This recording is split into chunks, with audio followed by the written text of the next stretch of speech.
அறம் செய்ய விரும்பு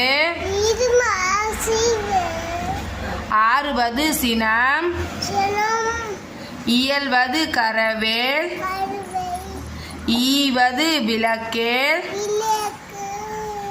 உடையது விளம்பேல் ஊக்கமது கைவிடேல் என்னெழுத்து இகழேல் சொல்லுங்க. ஏற்பது இகழ்ச்சி ஐயமிட்டு உன் ஒப்புரவு ஒழுகு ஓதுவது ஒழியேல் சொல்லுங்க. ஓதுவது ஒழியேல் அவ்வையம் பேசேல் அக்கம் சுருக்கேல். சரி, கை தட்ட.